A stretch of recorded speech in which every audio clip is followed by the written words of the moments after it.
The following program is produced by Marshfield Community Television.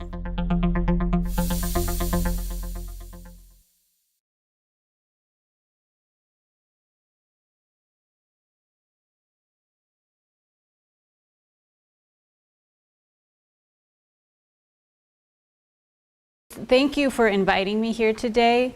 It's really intimidating going after John and Marshall, especially because I think those two have probably, I would guess, forgotten more history of Wood County than I will ever know. But I should probably tell you about how I got into this project. I was looking for a dissertation topic, and I had recently moved to Wisconsin. And I grew up on a farm, mainly a farm that now produces a lot of soybeans. So naturally, I was attracted to paper manufacturing as a possible dissertation topic. I knew very little about manufacturing in Wisconsin and the paper industry. I didn't grow up in any community where a prominent river ran through town. So this was kind of all new to me. Having said that, because I am such an outsider with this topic, please feel free to jump in and make corrections. I have to give a lot of credit to Marshall Buehler. I went and visited him a few years ago when I was doing this, and he was so generous with his time and his resources, and it really made the project come alive. So this is really, I'm kind of really standing on his shoulders with this project a lot. Anyway, I work as a programming coordinator now at the University of Wisconsin Eau Claire. So please send your children and grandchildren to Eau Claire. It's a great place. And usually about once a year, I still teach a geography course. And my husband is here today with me. He's an associate professor of geography, though he's an elections expert. So any sort of elections questions you can direct to him. All right. So it's no secret that the paper industry has kind of really dramatically impacted the landscape of the communities along the Wisconsin River. As we know, it rescued these kind of struggling sawmill milling communities on the verge of failure. And it eventually provided very highly paid employment opportunities to generations of local residents. It made its mark on the physical landscape, and we kind of got that education from Marshall's presentation. We see the way these industrialists really dramatically use the environment to facilitate their business needs. Because I'm a geographer, I'm going to cite geographers in this paper.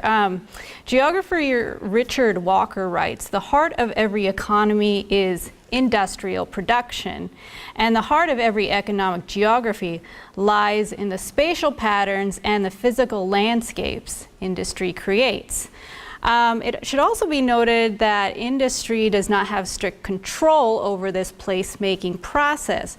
According to Andrew Herod, another geographer, quote, "It is important to recognize that workers too are active geographical agents whose activities can shape economic landscapes in ways that differ significantly from capital." In the case of many paper communities in the Wisconsin River Valley, the lumber and paper industries certainly played a prominent role, in the development of the communities. However, the relationship between business owners and also employees and community members have driven the development of the cultural landscape. And when I mean cultural landscape, I'm talking about the homes, the businesses, the built environment that is all a part of our daily practices. In this paper, I'll mainly be referencing and discussing the formation of Port Edwards and Nakusha, but also making references to Wisconsin Rapids. These community origins are tied to the lumber industry and primarily paper industry. But I think they were also shaped through this process, what I'll get into, known as welfare capitalism. And I'll kind of play, because I think they all nicely fit into this larger trend that was happening in the 20th century of welfare capitalism through a lot of different communities and manufacturing communities. Oh, sorry. Okay. All right. So there's a theory that I've been trying to get my head around for the last couple months. And it's this theory that known as the spatial fix. And this theory was developed by a geographer named David Harvey. And he writes that capitalism, quote, has to build a fixed space necessary for its own functioning. There's a lot of layers to this theory of the spatial fix. And it really kind of stems from the multiple definitions of the word fix in the English language. For example, in English, fix has a couple of different terms. We fix something into place, or, you know, what he writes himself, he's like, you fix a pole into the ground. You also use fixed as a word to correct a problem, to keep it going. Harvey uses, the sentence he uses himself is to say, the junkie needs a fix, or, you know, you fix a car to keep it running. So it's both something to lock something down, but also correct it so it keeps it moving. And that's part of this process here that I'm trying to think about how the spatial fix helps explain the development of the paper industry, but also the lumber industry in Wisconsin as well. So what Harvey argues is that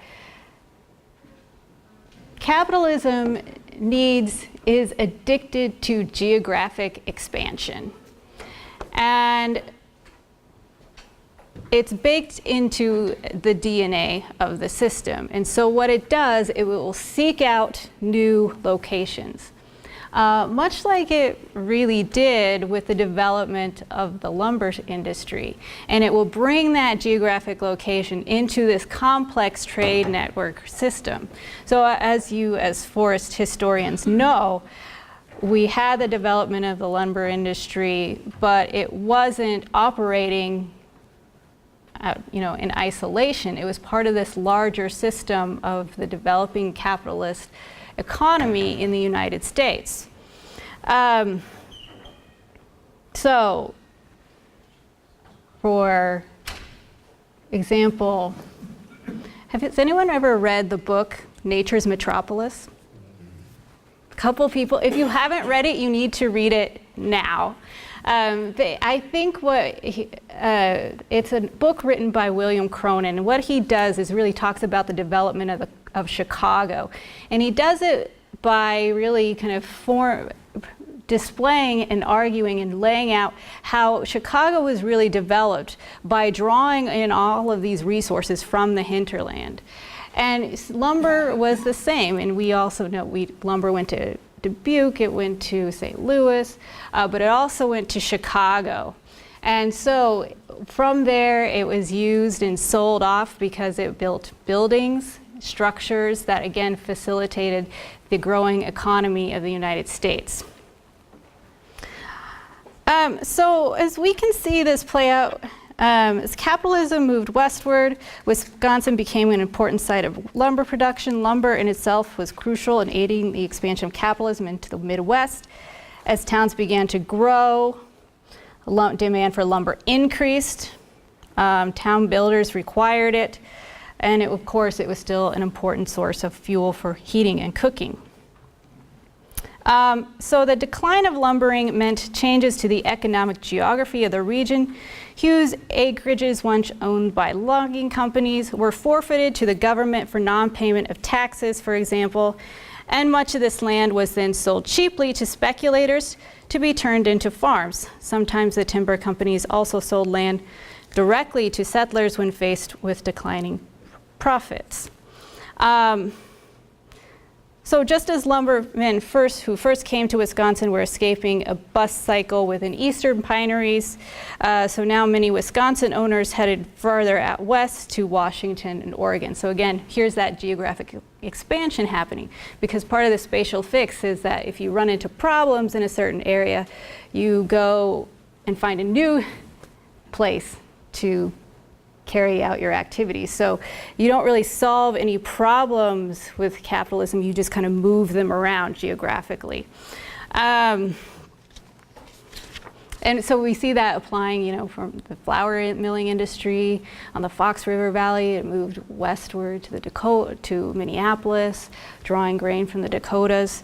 And so this is a complex theory that I am still trying to work through, so forgive me if I'm not explaining it the best.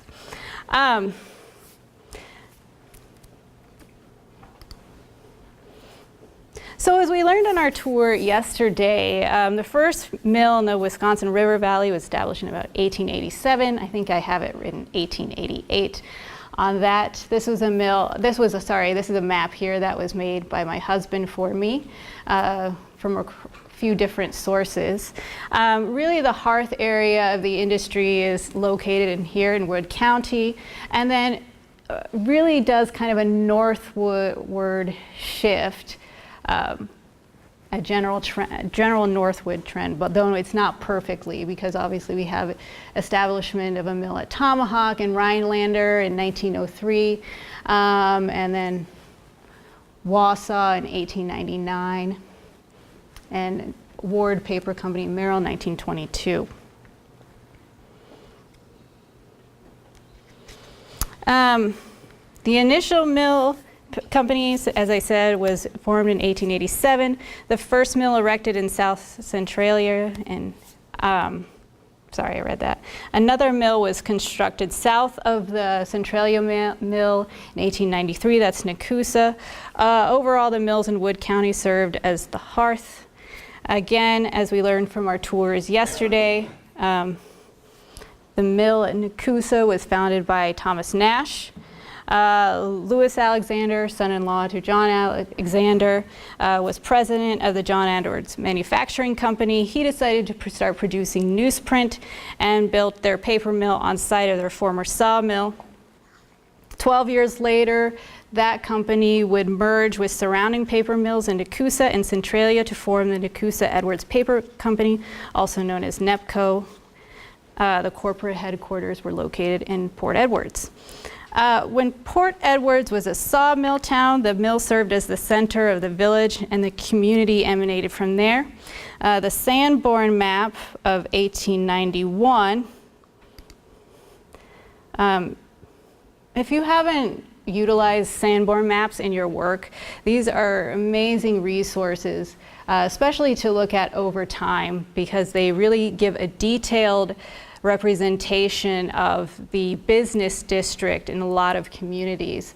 Obviously they're not perfect, but they really just show the economic geography of a lot of communities in place. So definitely check those out.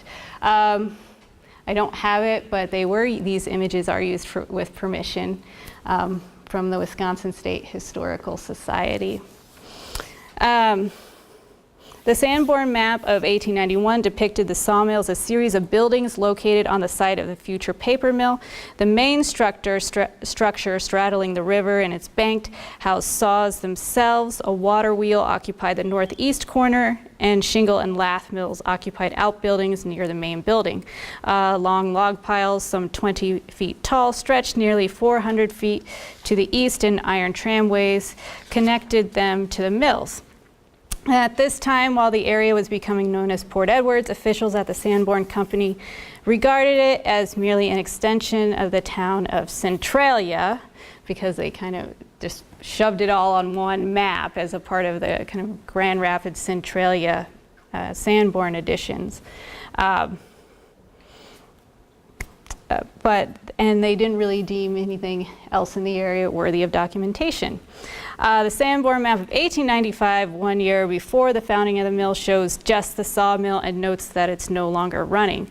7 years later, however, another Sanborn edition reveals progress. The town had been officially surveyed just 5 years before, and the sawmill had been replaced by the paper mill, complete with grinder room and 2 machines.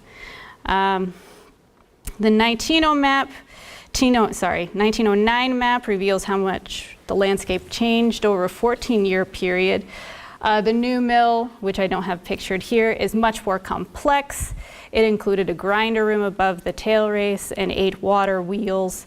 The paper machines were located in the largest section of the building. Attached to this on the west side was a finishing room. And then they also have a sulfite mill. You can see huge log piles depicted, which supply the raw materials to the mill. And again, these sandborn maps will depict that industrial landscape. Again, for Wisconsin, the Wisconsin Rapids area, you have a lot of industry located on the west side of the bank. Its industry was kind of located on that Centralia side. And looking at these sandborn maps, you can really see how industry moved westward in the Wisconsin Rapids area. Okay.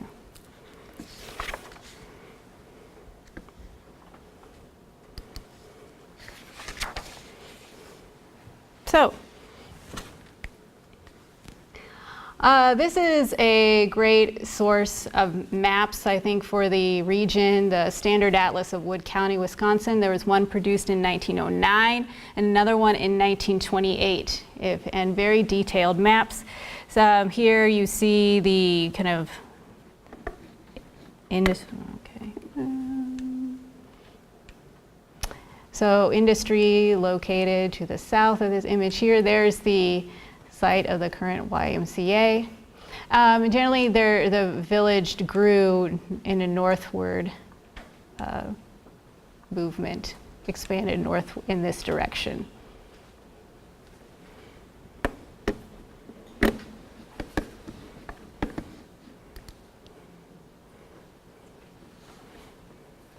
Again, these maps are a great source of industry. This is just one image of Wisconsin Rapids, so it's kind of that central western part of what would be Grand Rapids at the time. Here you see, here's the Consolidated Water and Paper Company. Here's another factory to the north, and you see kind of this series of rail lines running through this section as well. So when you look at these maps over time, you do see the progression of industry and the development of the manufacturing landscape through history. I don't have much to say at this point right here. So here you can see the progression of Nakusha. Again, this is 1909. So this was probably studied in how it looked in probably 1908, I'm guessing, or 1907. Again, the mill and the original settlement right here, and then kind of newer settlements in pink depicted to the south here and to the north there. Okay. So I kind of went in a very brief, non-detailed overview of the expansion of these towns and how industry really kind of shaped them, and you can see these images on the landscape. But I think while industry has its place, workers, employees will also work to affect change on the landscape. And I think this is particularly evident in the movement known as welfare capitalism. So once these initial paper mills had been established, many firms began to foster strategies for bolstering loyalty among their workforces. This movement, known as welfare capitalism, consisted of new policies designed to add comfort and security to the lives of their employees. Such benevolence was largely a response to labor and management clashes in the early 20th century over better wages, working conditions, and control.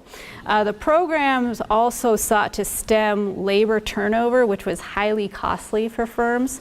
The plans varied, but often included health insurance for employees, pensions, recreational opportunities, and financial help towards home ownership. At times, officials even encouraged workers to form committees that would give them a voice, and sometimes, depending on your firm, an appearance of a voice in many company matters.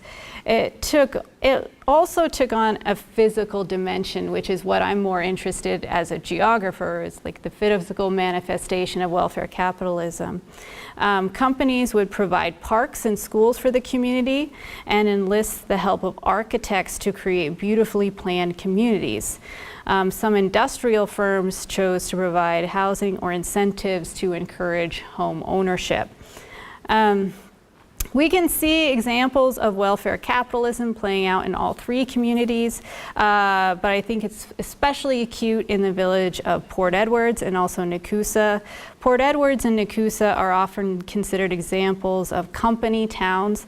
The term company town commonly refers to communities constructed by a mining or a lumber or manufacturing enterprise to house workers. Typically, when we think of it in such centers, a company town was not only employer, but also provider of housing and other goods and services. Sometimes scholars have characterized the company town as one that is isolated, where residents are beholden to the company for all aspects of their livelihood. In other words, they are perceived as very difficult and challenging places to live. Such characterizations, while accurate for many communities, ignore the diversity of these settlements and often apply more to company towns in the 19th century than to newer creations. Before 1900, many company towns were almost entirely industrial landscapes. Residences were utilitarian structures built to house multiple workers and were erected by the company owner simply because other housing was non-existent. Reduced isolation and heightened social expectations after 1900 gradually led to changes. Owners began to implement community amenities consistent with the principles of welfare capitalism as a way to attract and keep workers. Some even employed architecture firms to redesign and beautify their communities. However, after 1900, so when they adapt these principles of welfare capitalism, what we get is what one historian named Margaret Crawford has referred to as creatively as the new company town. These new company town designs were highly influenced by ideals associated with English garden cities. These in turn were inspired by rural English villages with tree-lined streets, quaint housing, and open spaces incorporated into their plans. This movement towards picturesque community planning emerged from tensions between labor and management. Throughout the latter decades of the 19th century and into the 20th, an increase in unionization occurred. Workers became much more bolder in their demands, strikes were more frequent, and labor organizations grew in national importance. By creating pleasant communities, management hoped to engender fidelity and attract a stable, skilled workforce. Management also realized that too much control in their workers' lives could be detrimental and sought a solution that would at least give the impression of a reduced company role in town building. Hiring an architectural firm to plan such communities was one such strategy. By encouraging workers to select home styles of their preference, management hoped they would feel a greater sense of home ownership in their community. The predecessor companies of Nakusha Edwards were no different and constructed bunkhouses at their winter camps in the woods. Generally, a practical need for similar housing existed even beyond these isolated conditions. The towns where sawmills and paper mills were located were at times new creations, lacking affordable spaces for workers to rent or buy. Rather than waiting for entrepreneurs to provide the needed facilities, companies often found it more convenient to set up their own employee housing. Living spaces for laborers and managers evolved throughout the decades from barracks to more individualized single-family residences. In the early days of one of the mills, workers were housed in company-owned structure called the Port Edwards Hotel, and it contained 125 beds and was a definite upgrade from the rougher lodgings of the logging camps. To accommodate more workers, Nakusha Edwards Paper Company eventually added a second building to the hotel known as the Annex. Then, as more years went on, workers became less transitory. The company began to construct and rent out small single-family houses to workers. Beyond housing, NEPCO provided basic utility services to the home. The company's electric company, was called Nakusha Edwards Power and Light, and created in 1913. It supplied not only Port Edwards and Nakusha, but also their surrounding townships, plus the city of Wisconsin Rapids. The company purchased its power from the parent paper mill. Likewise, the mill also created a water distribution system for Nakusha and Port Edwards. So by 1910, it had already established a very strong presence in just everyday life in the community. But something happens about 10 years later. In the summer of 1919, employees of the Nakusha Edwards Paper Company in Port Edwards struck on Monday, June 21st. Local newspapers had been noting the discord between labor and management in the weeks leading up to the strike.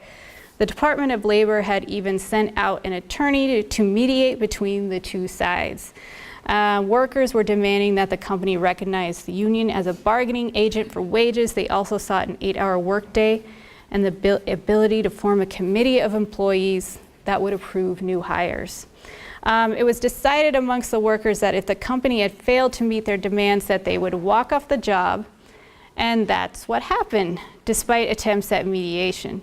The strike would turn out to be long and bitter, but would also give birth to a new relationship between the paper company and Port Edwards and Nakusha. The strike lingered throughout the winter of 1919 to 1920, but eventually workers did return to work. Marshall, when did they officially, was it 1922 or 1920? When did they strike officially end? 1920. 1920, thank you. Spring of the year. Yes, I saw in another source that they cited 1922, and that, I'm like, that doesn't seem correct. There were other strikes along the way. Yeah, okay, all right. So just to put this in context too, I should note that employees from Nakusha Edwards Paper Company were certainly not the only ones striking around this time. There was some rebellion in other paper companies throughout the Wisconsin River Valley. So this isn't in isolation. It's part of kind of this broader trend that's happening with paper workers, but also just locally in the Wisconsin River Valley. Katie, what was the purpose of the strike? That one was they were looking for an 8-hour workday. I think that was the main purpose, but also some better wages for that one. And there was more activity in rebellion in the early 1900s. That was kind of for the Saturday night off. And then kind of the trend for these in 1919 strikes, kind of these post-World War I strikes, was the 8-hour workday. Okay. Yeah. In the same era, is labor unrest evident in other sectors of the economy? Mining, is there mining striking at the same era?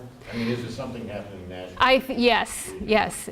Beyond, I think labor is increasingly becoming more powerful in this context, and it continues to get more powerful throughout the 1900s until about the 1970s. So I think, yes, it is common. I'm sure there's exception. Yes, but in industries we see this larger trend of unionization. And we can look at this in a global scale as well. And when we talk about welfare capitalism, that term is also used to describe kind of socialist policies in Europe as well as a response to industry. So the form that it took in Europe was to provide health care from the government or government pensions. But when we talk about welfare capitalism in the United States, we're talking about a more, I would just say, decentralized approach that came from companies rather than government so much.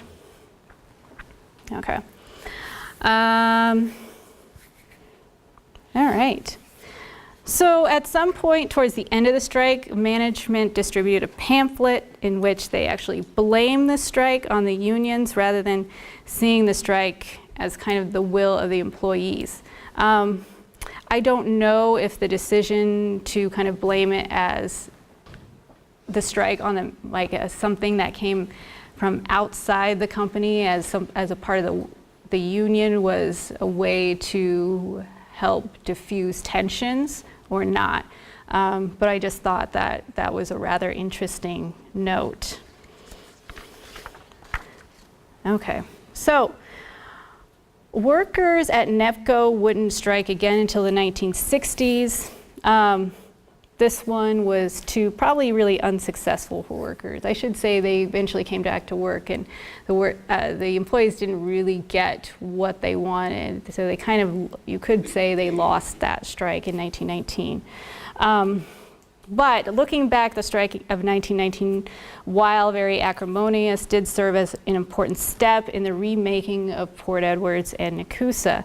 Soon after it ended, the company ramped up its effort to create a more stable workforce. Instead of serving as a landlord for its employees, NEPCO now encouraged home ownership, either through selling employees houses that the company previously owned or by encouraging them to build on their own. Officials likely were motivated by the successes of similar strategies by other companies. Remember, it's part of this wider national chain. And community building efforts were proving effective at reducing turnover and mitigating strikes. So we can look at this, we can look at it in a couple different ways. I think the cynical way to look at it is say, more management was looking to have employees take up permanent residence because employees with mortgages are less likely to strike. But I think you could also, there's another way to look at this, and you could say, I think there's a more benevolent way to look at it and just say, we may have been a bit too paternalistic. We want to create a flourishing community where everyone knows each other, people are in place. So I think these things are complex, and sometimes scholars tend to look at these as very cynical acts, but I don't always see them that way. I think there's a bit more nuance to it. So one of their first campaigns in 1924 produced 10 new homes for the community of Port Edwards. And its success led to an even larger building program in 1927. So here's a document that Marshall gave me, map of available plots for purchase in 1927. Again, this is straight from the Alexander House in Port Edwards. This new campaign called Live Where You Work offered generous incentives for workers to purchase homes they were renting or lots to construct their own houses. The prices were generous for the rental units, and the lots were free. And they would sell building materials at wholesale prices. So 15 families took advantage of the program the first year. The majority of those in that first year built in Port Edwards. In 1928 and 29, the company expanded its homeowner program to provide not only lots, but also a sidewalk in front of the lot, top dressing fertilizer, I'm quoting here, grass, seed, and trees, approximately $200 in value. And that's a letter from John Alexander to NEPCO employees, May 1st, 1929. Also, people who wanted to build now could choose from several design options offered from an approved builder. And I forgot to, I had this newspaper printout with all the different houses that were built in this time frame. It appeared in the Wisconsin Rapids newspaper, and I forgot to put it in my PowerPoint, so sorry. The incentives were generous.